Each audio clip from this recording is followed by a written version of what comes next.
Okay, the mic should be on, hopefully.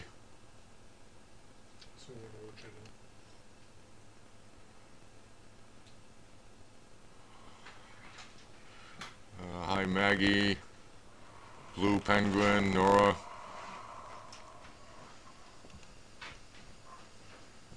Bailey is with me, yep. Hi Dee Dee.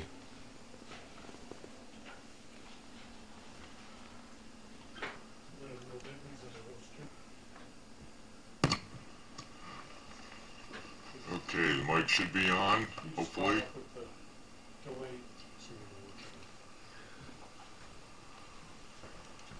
Here's your song, yeah. Hi Maggie.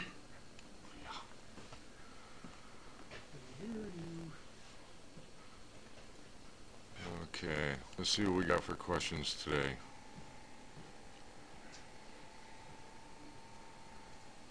I did want to say, because yesterday I don't know how many people got the word, Mama Marmaduke, husband I think's name was Lee, dog's maybe name was Bo, sent me a very nice thank you letter the other day, and I appreciate it. Thank you very much for your support.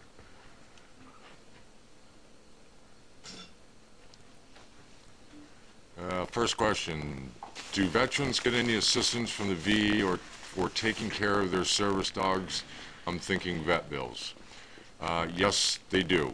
They go through the prosthetics department and they apply to, let's see how I can word this. If the VA approves that they would benefit from a service dog, then they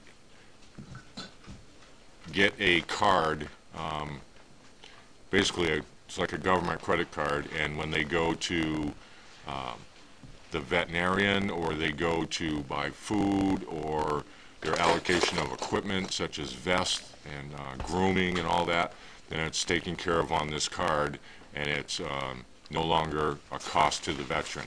And that's only changed, I would say, maybe 2 years now, because when I first got Charlie, they weren't taking care of anything. But they do now realize that service dogs are helping the veterans out quite a bit. So they've really stepped up to the plate and taken care of that.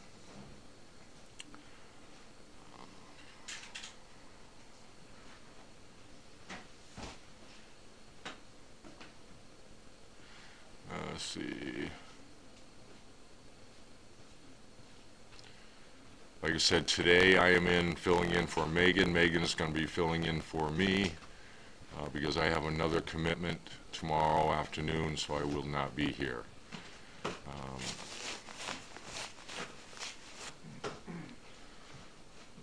Evidently, some of you are having problems with the sound. One person's only getting it in one ear. Sound is stretched a bit. I guess you have to be technical to understand what that means.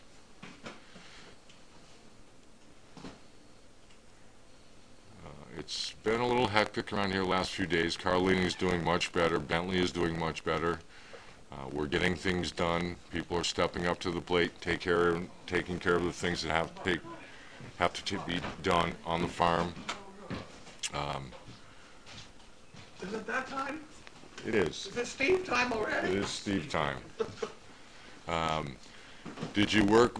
Who did I work with today? And did you go off the property? I go off the property every day. Not that I don't do some things on property, but I do go off property for most of the adult dogs and now most of the puppies that are out there in their training stages.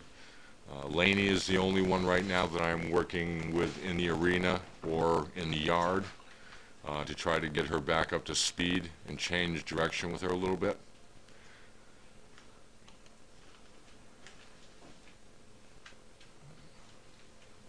Carlene is doing better, like I just said. She is with us now. I don't know if you can see her or not on the camera, but she'll be here in about 7 minutes. And she's hungry. And she's hungry, so she's already got her food thing in lining up. Big Patty. Grace was supposed to be ordering. I'm happy to you. Oh, So I'm not seeing a lot of questions today. So if I don't get any questions, I'll just start blatting off some of my opinions that won't get me in trouble. The opinions of Steve do not reflect the... Yeah, they do not reflect this station or the sponsorship here. They only reflect me. I get a lot of these questions about training styles and how we train, and I think the important thing to remember here is, and I've worked with different groups of types of dogs, you have to be able to sit down with your dog and start figuring out what's going on with your dog. If you're doing guesswork, or as Carlene would say, reading a book, chances are you're not going to understand what's going on. And when I was training dogs on my own on the side, the very first thing I would do was evaluate a dog. And I don't know how anybody can train a dog without doing some sort of an evaluation of the dog when you first meet it or start to take it out. You kind of have to know what the dog's doing initially to get a baseline so you know what to work on. So normally what I do is take the dog into a non-distracting place where the dog is either going to pay attention to me or not pay attention to me, but I'm the only person there. And just kind of let the dog be the dog and try to do things. The distractions the dog's going to get is from me. So if I have a can of food and I pull out a spoonful of food and I go to give it to the dog and it comes over and it's acting fine, takes the food, I let it kind of distract off a little bit, call it by its name again, see if it comes back over. All that is evaluating the dog.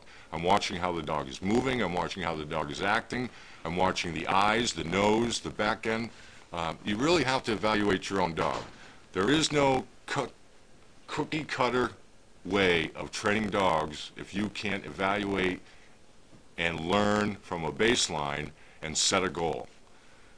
If you go into it every time with an open mind and have no plan of action and you're just going down there and you're going to determine, okay, today I'm going to work on pace, you need to regroup. You need to start watching the dog and finding out what the dog needs and what needs to be done first. Have a plan, put it into action, and stick with the plan with consistency and reliability. If you don't get that down, you're going to get frustrated. And I think that's where more people get sidetracked and think their dog isn't doing what they want them to do. Well, then chances are it's not the dog's problem, it's your problem. I don't mean that to be rough. I'm just saying we run into more problems with the dog's right and the person is not. You know, Frenzy's back. Yes. Which brought up the whole idea of me evaluating. She brought up a good point. Frenzy's back visiting for a little bit here, and so the first thing I had to do was evaluate that dog and with Megan and come up with a little game plan. Hi, Steve. The only pup I've ever had was when I was 5 years old. All others were adult and leash trained. Can you tell me what the basic steps are for leash training? We don't have enough time to go through each and every step. Start slow. Figure eight. Right, figure eight. What you don't want to happen right off the bat with leash, and this is where most people go wrong, is you make the dog afraid of the leash. And if you do that, you're starting all over again, then you have more problems. The dog can't be afraid to have a leash on, which means you have to move in baby steps. Go slow. Get the dog to understand that it's okay and acceptable, and that's what you want them to do. If you can get a dog to do something because they want to do it, you're ahead of the game.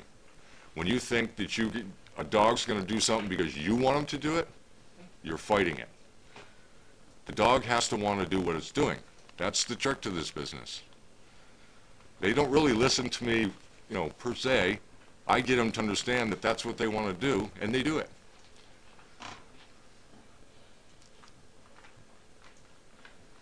We're going to have some training videos and stuff like that, even updated videos on how we do the leash training, because now we have all these puppies and we're going through all the different stages. So we're going to start recording a bunch of this stuff through Explore and all this so that you can see how we do it. And then maybe after you see some of these videos, you can come back and say, I saw you doing this, what about this? It's probably easier to do it that way. Talking without showing you isn't going to make a lot of sense.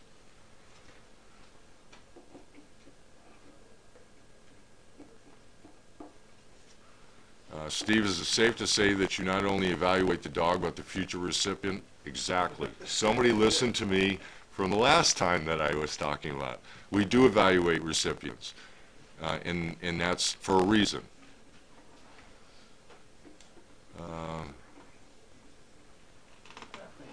You should be very proud of Tanner. Yeah, I am.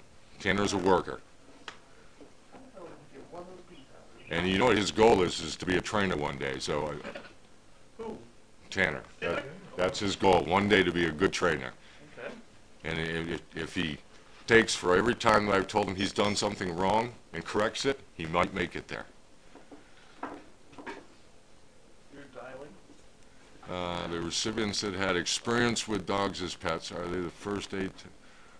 there any first aid techniques for dogs that make sure that humans know? Let me read that again. Do you prefer or insist that recipients have had experience with dogs as pets? Are there any first aid techniques for dogs that you make sure the humans know? That's a double-edged sword. Some people that have not had dogs before listen a lot better when they get a service dog. And then some people that have dog experience pick up on it and it's okay. Which there's a difference between a pet and a service dog. That's the first line you have to draw. Dog's health, dog safety is the same for service dogs as it is pets. Obviously, we all care about them. But the way you handle them is different. It may not seem like that sometimes, but it is different. A service dog is there to do a job and do it well, and it's your job to take care of that service dog, and the service dog's there to take care of you. We do make sure, I'm pretty sure on our applications, that they know that they have a fund for the dog, Who for the? a fund for the dog in case he gets hurt. Yeah. We try to do veterans that. have that. Veterans have that, and I answered that on one of the other questions. You know, when you take care of a dog, if a dog's sick, you take it to the vet. If a dog gets hurt, you take it to the vet. There are, you know, all kinds, just like human doctors, there are all kinds of different things that doctors will tell you to do, don't do, and it all comes from a lot of experience. We do not rush dogs to the vet every single time we have a boo-boo. No. That's just not feasible. And we have such great people here. There's Grace. And we're all pretty, yes, we're all pretty used to, you know, all different things that we can do and avoiding things from happening and taking care of things. It comes with experience. I got time for one more. I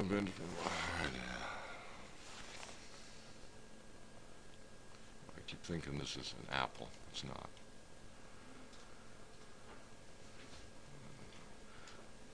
When will the guppies go on overnights? That's a Megan, Carlene, Pam thing.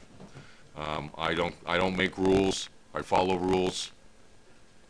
They handle all that. All right,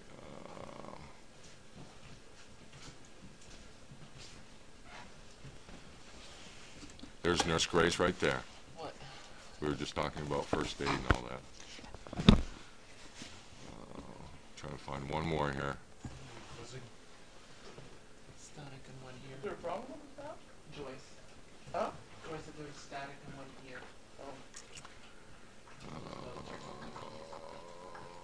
Like this. So go like this. Yeah. Let me just grab one more. Bentley? Okay, so Megan will be in tomorrow night. Tomorrow is Thursday. Thursday, yes. Megan will be in Friday. Katie will be in Saturday. Nobody will be in Sunday. And then we start the cycle all over again. Carlene is hungry, so I'm getting off. Everybody have a nice weekend.